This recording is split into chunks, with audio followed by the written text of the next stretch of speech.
سامعین سے گزارش ہے کہ ایلیکوینٹ ادب اور ایلیکوینٹ ادب ایکسٹراس میں جتنے بھی مشہور تاریخی ناولز اور فکشنل ناولز کمپلیٹ ہو چکے ہیں اس کا مطالعہ ہمارے پلے لسٹ سیکشن میں کریں اور زیادہ سے زیادہ شیئر کرنے کی کوشش کریں، اور ہم سے رابطہ کرنے کے لیے فیس بک اور ٹویٹر پر فالو کریں۔ کتاب دوم، ہیری پوٹر اور تہخانے کے اسرار، مصنفہ جے کے رولنگ، مترجم معظم جاوید بخاری۔ 13ویں قسط، پراسرار ڈائری۔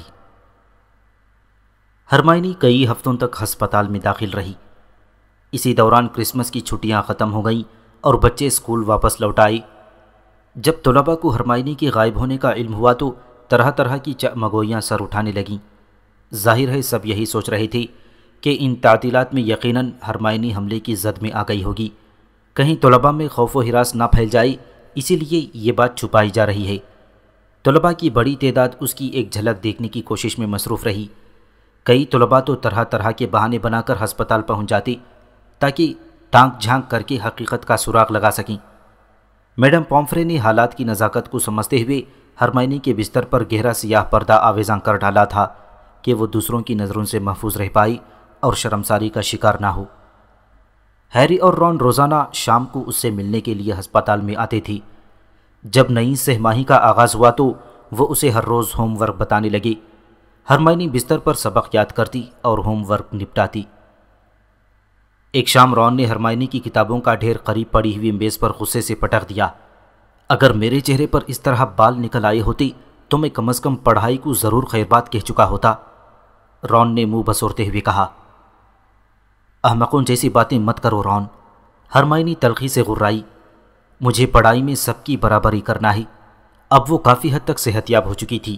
اس کا چہرہ پہلے کی طرح دمک رہا تھا۔ اس کے چہرے کے تمام بال جھڑ گئے تھے اور اس کی آنکھیں دھیرے دھیرے اپنی اصلی رنگت کی طرف آ رہی تھیں۔ مجھے نہیں لگتا کہ تمہیں کوئی نیا سراغ مل پایا ہوگا، ہرمائنی نے سرگوشی کے سے انداز میں پوچھا تاکہ میڈم پومفرے اس کی بات نہ سن سکیں۔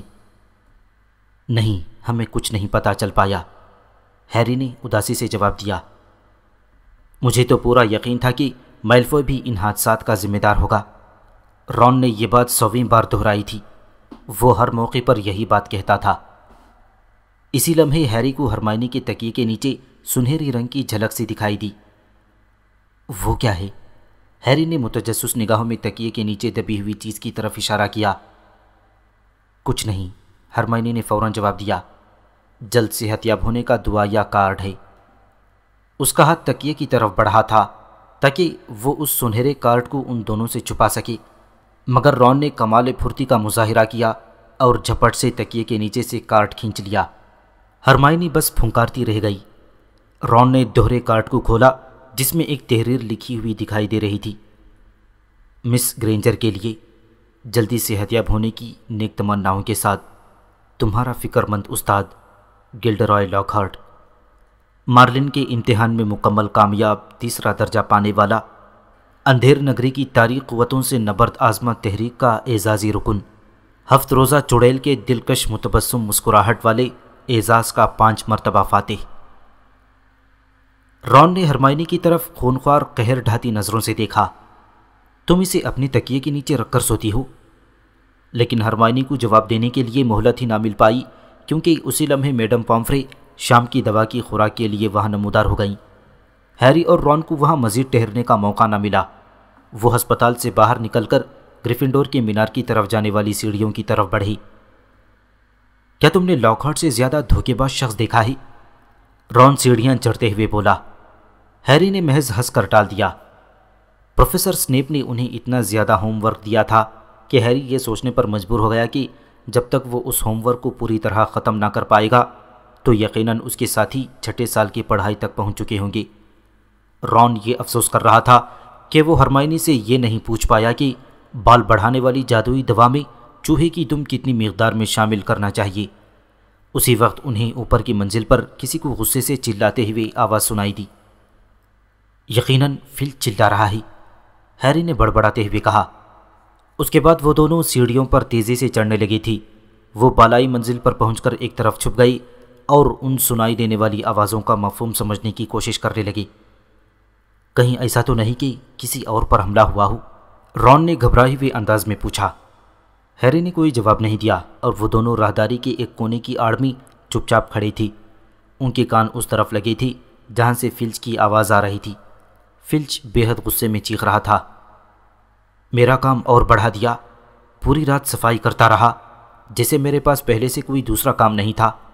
نہیں، اب میرے صبر کا بند ٹوٹ چکا ہے، اب میں ڈمبلڈور کے پاس جا رہا ہوں۔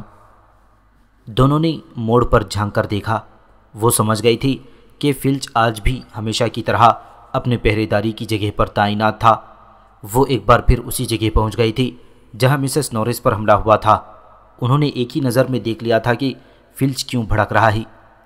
تقریباً آدھی راہداری میں ڈھیر سارا پانی پھیلا ہوا تھا۔ ایسے لگ رہا تھا جیسے مایوس مارٹل کے باتھ روم کے دروازے کے نیچے سے اب بھی پانی بہتا ہوا نکل رہا تھا۔ اب فلچ نے چیخنا بند کر دیا کیونکہ باتھ روم کے اندر مارٹل کے چیخنے کی آواز گونج رہی تھی۔ اب اسے کیا ہوا ہے؟ رون نے حیرت سے پوچھا۔ چلو اندر چل کر دیکھیں، ہیری نے جواب دیا۔ پھر انہوں نے اپنی جگہوں کے پائنچے اوپر اٹھائی، پھیلے ہوئے پانی کے اس تالاب میں گھس گئی۔ پانی ان کے ٹخنوں تک اونچا تھا۔ وہ تھوڑی دور میں اس دروازے تک پہنچ چکے تھے جس پر جعلی حروف میں لکھی ہوئی ایک تختی دکھائی دے رہی تھی، ناقابل استعمال۔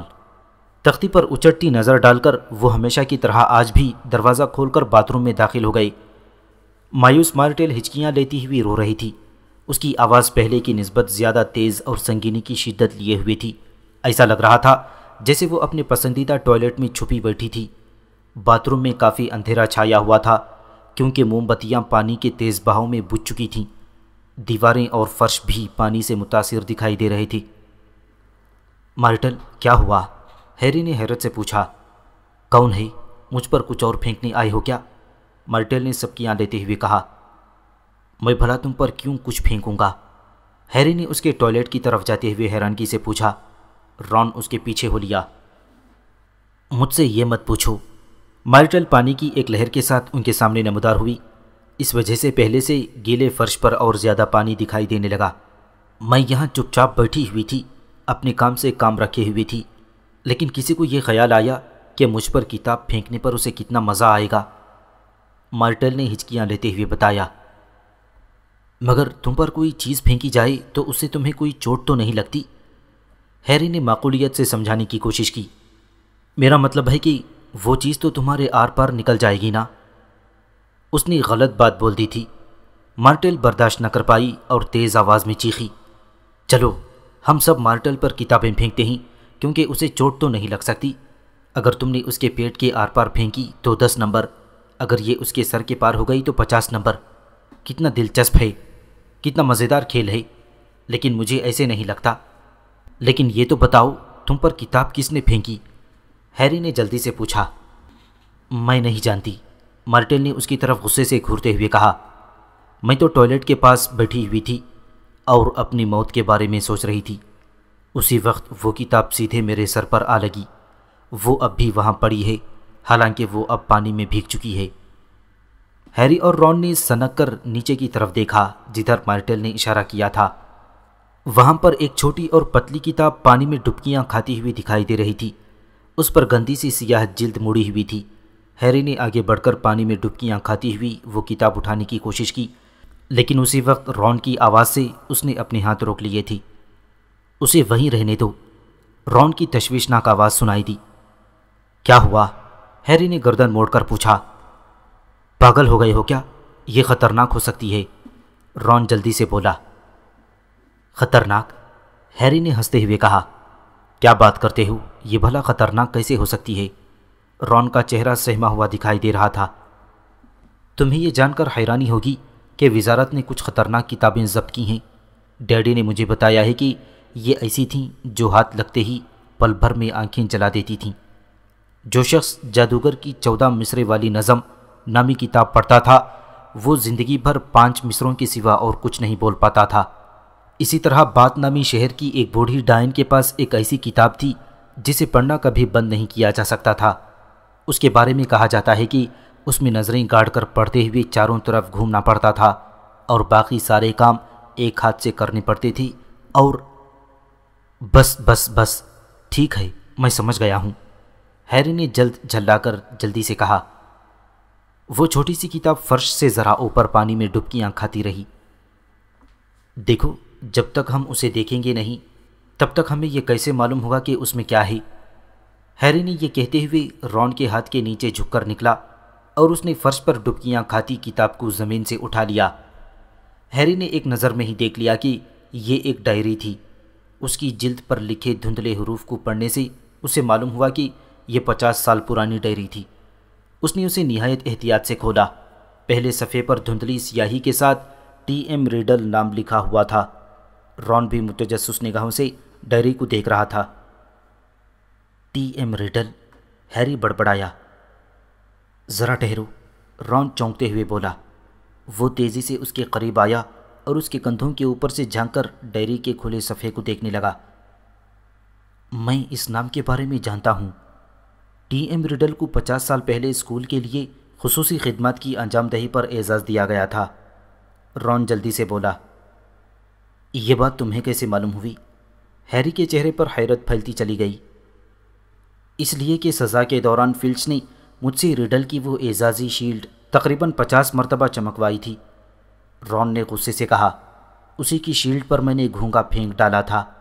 اگر تمہیں کسی کے نام پر 1 گھنٹے تک گندگی صاف کرنا پڑے تو یقیناً وہ نام ہمیشہ یاد رہے گا۔ ہیری نے ڈائری کے دوسرے صفحات کو کھول کر اس کا جائزہ لیا تو حیرت کے مارے اس کی آنکھیں پھٹی کی پھٹی رہ گئیں۔ وہاں کچھ بھی نہیں تھا۔ تمام صفحات بالکل کورے تھی۔ کوئی عبارت، لفظ یا یادداشت کچھ بھی نہیں تھا۔ یہاں تک کہ کسی کی سالگرہ یا دانتوں کے ڈاکٹر کے پاس 3:30 بجے جیسی کوئی یادداشت کا حاشیہ تک نہیں لکھا ہوا دکھائی دے رہا تھا۔ اس نے اس میں کچھ بھی نہیں لکھا ہے، ہیری مبہوت انداز میں بولا۔ میرے لیے اس سے زیادہ حیرانگی والی بات یہ ہے کہ کوئی اسے کیوں پھینکنا چاہتا تھا، رون نے فکر مندی سے کہا۔ اس کے ماتھے پر بل پڑ گئی تھی۔ ہیری نے ڈائری کو پلٹ کر اس کے جلد کے عقبی حصے پر نگاہ ڈالی۔ وہاں پر اس کے ناشر کا نام چھپا ہوا دکھائی دے رہا تھا، وارنٹی اسٹور، واکسہال روڈ، لنڈن۔ وہ ضرور مغل گھرانے سے تعلق رکھتا تھا، ہیری نے سوچتے ہوئے کہا۔ تبھی اس نے یہ ڈائری واکسہال روڈ کی اس دکان سے خریدی ہوگی۔ خیر، رون گہری سانس لے کر بولا، یہ ڈائری تمہارے کسی کام کی نہیں۔ ایک لمحے کے توقف کے بعد وہ دھیمے انداز میں بولا، اگر تم اسے مارٹیل کی ناک کے پار پھینک سکتے ہو تو 50 پوائنٹس۔ بہرکیف ہیری نے رون کے مشورے کو نظر انداز کرتے ہوئے وہ ڈائری اپنی جیب میں رکھ لی۔ فروری کے آغاز میں ہرمائنی کو اسپتال سے رخصت ملی تھی اور وہ باہر نکل آئی تھی۔ اس کی بلی جیسی مونچھیں اور دم دونوں غائب ہو چکی تھیں۔ اس کے علاوہ اسے چہرے کے بالوں سے بھی نجات مل چکی تھی۔ جس شام ہرمائنی گریفنڈور ہال میں واپس لوٹی، اسی شام ہیری نے اسے ٹی ایم ریڈل کی ڈائری دکھائی اور اس کے ملنے کا پورا واقعہ سنا ڈالا۔ ہرمائنی ڈائری کے بارے میں سننے پر چونک اٹھی اور اس نے ہیری کے ہاتھوں سے ڈائری لے کر اس کا بغور جائزہ لیا۔ اوہ، اس میں پوشیدہ قوتیں ہو سکتی ہیں، ہرمائنی نے اپنا خیال پیش کیا۔ اگر اس میں پوشیدہ قوتیں عمل فرما ہیں تو یہ انہیں عمدگی سے چھپائے ہوئے ہے، رون نے کہا۔ شاید یہ بہت شرمیلی ہوں گی ہیری، مجھے یہ سمجھ نہیں آتا کہ آخر تم اسے پھینک کیوں نہیں دیتے۔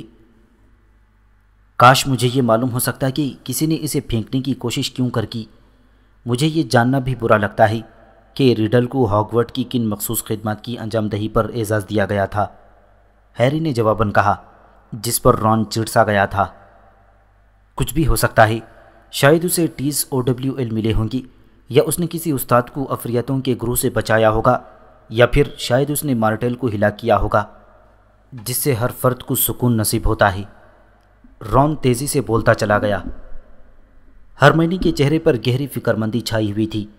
پھر اس کی چمکتی ہوئی آنکھیں دیکھ کر ہیری کو ایسے لگا کہ وہ بھی اسی نتیجے پر پہنچی جو اس کے دماغ میں کلبلا رہا تھا۔ اس کے چہرے پر دھیمی سی مسکراہٹ پھیلتی چلی گئی۔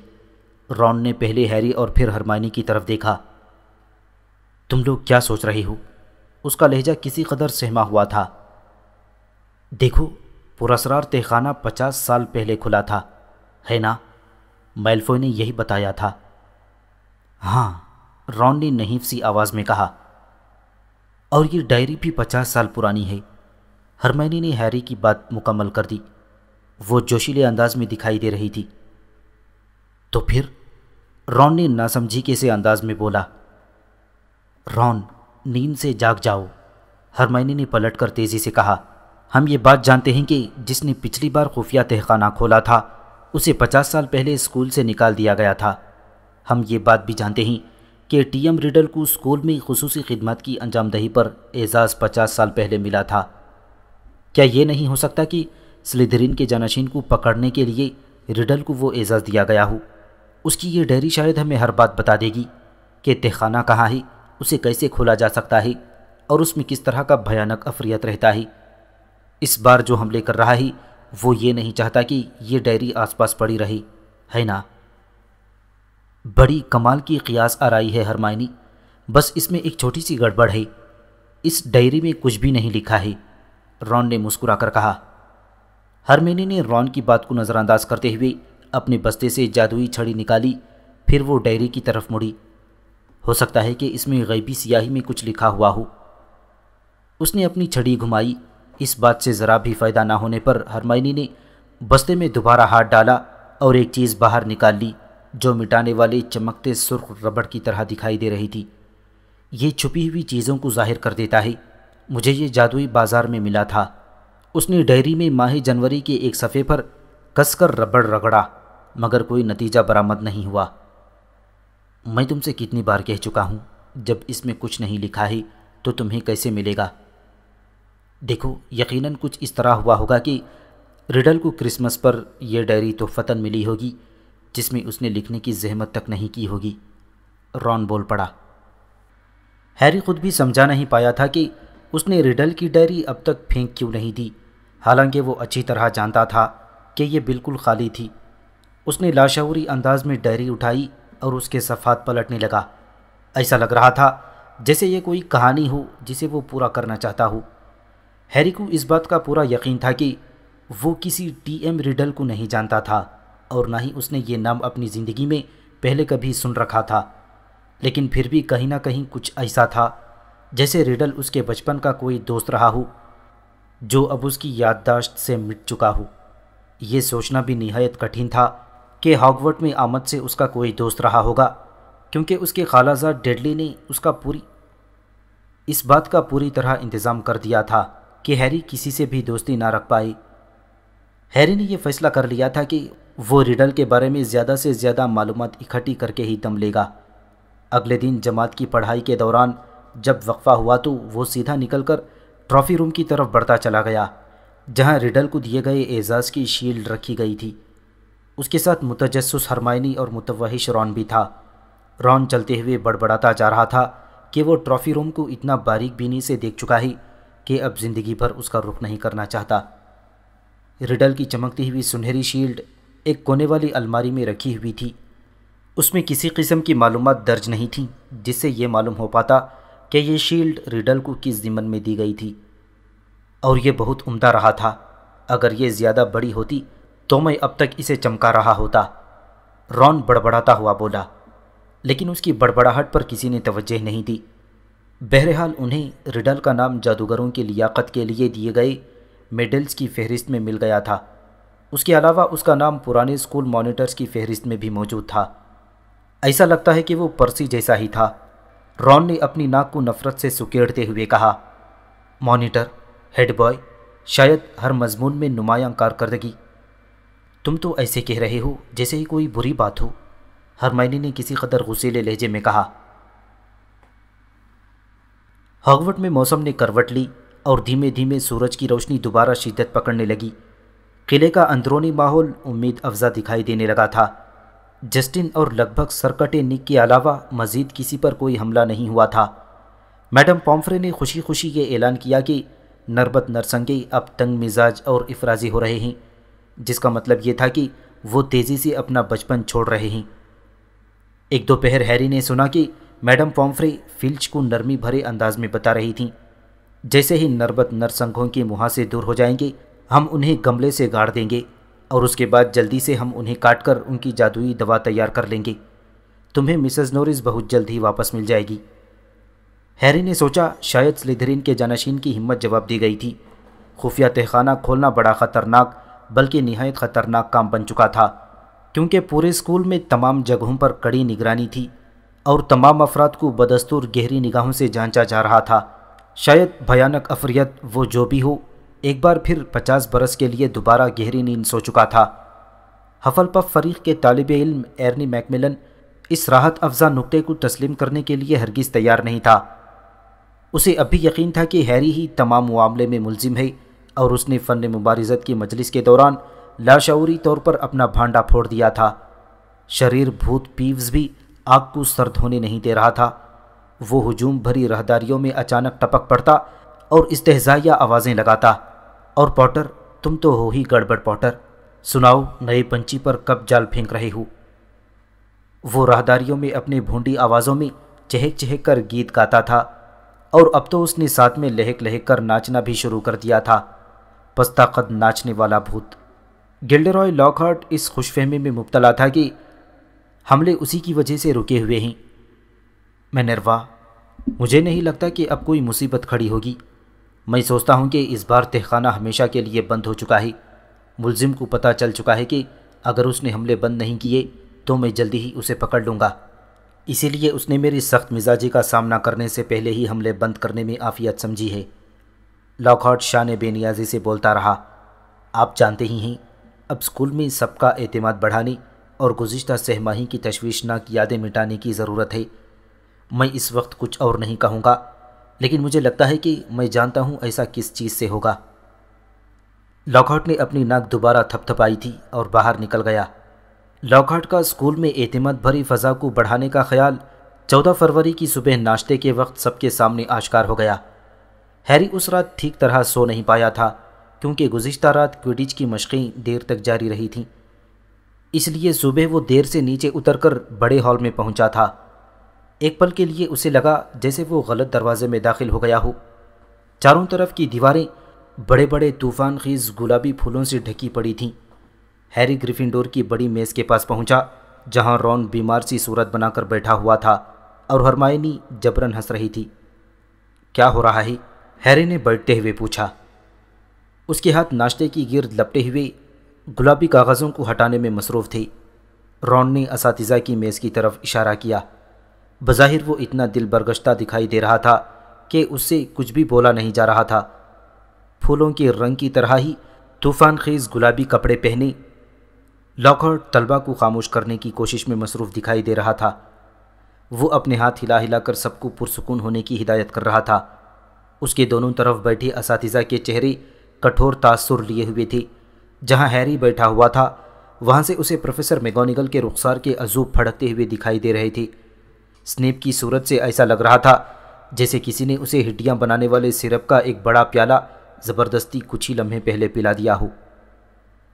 ویلنٹائن کی خوشیاں مبارک ہوں، لاک ہارٹ حلق پھاڑ کر چیخا، اور میں ان 46 افراد کا شکر ادا کرنا چاہوں گا جو مجھے اب تک ویلنٹائن کارڈ بھیج چکے ہیں۔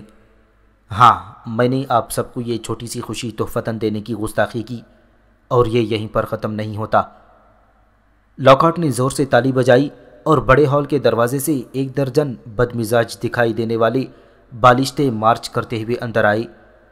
وہ محض بالشتے ہی دکھائی نہیں دے رہے تھے، بلکہ لاک ہارٹ نے انہیں سنہری دیدہ زیب لباس پہنا رکھے تھے اور ان کے کندھوں پر نرم و نازک پنکھ لہرا رہے تھے۔ اس کے علاوہ ان کے سر پر تبخالہ دکھائی دے رہا تھا۔ ان سے ملیے، یہ ہیں آپ کے کارڈ لے جانے والے محبت کے سفیر، کیوپڈ، لاک ہارٹ نے دمکتے ہوئے چہرے سے بتایا۔ یہ لوگ آج اسکول میں آپ کے ویلنٹائن کے پیغامات کی ترسیل کریں گے۔ مسرت اور موج مستی صرف یہیں ختم نہیں ہوتی۔ مجھے یقین ہے کہ اس تہوار پر میرے ہم منصب میں جوش و خروش کے ساتھ اس میں شامل ہونا چاہیے۔ آپ پروفیسر سنیپ سے یہ کیوں نہیں پوچھتے کہ محبت کی جادوئی دوا کیسے بنائی جاتی ہے؟ اور جب یہ بات نکلی ہے تو میں آپ کو یہ بھی بتاتا چلوں کہ میں آج تک جتنے جادوگروں سے ملا ہوں، ان میں پروفیسر فلنٹوک دل لبھانے کی افسونگری میں سب سے زیادہ جانتے ہیں۔ یہ بڑے چھپے رستم ہیں۔ پروفیسر فلنٹوک نے شرمندگی کے مارے اپنا چہرہ اپنے گھٹنوں کے بیچ دبا لیا تھا۔ سنیپ کے چہرے پر تو ایسی کڑواہٹ دکھائی دے رہی تھی، جو پہلا طالب علم ان سے محبت کی جادوئی دوا بنانے کا سوال کرتا تو وہ زبردستی اسے زہر کا پیالہ پلا دیتے۔ ہرمائنی، سچ کہنا،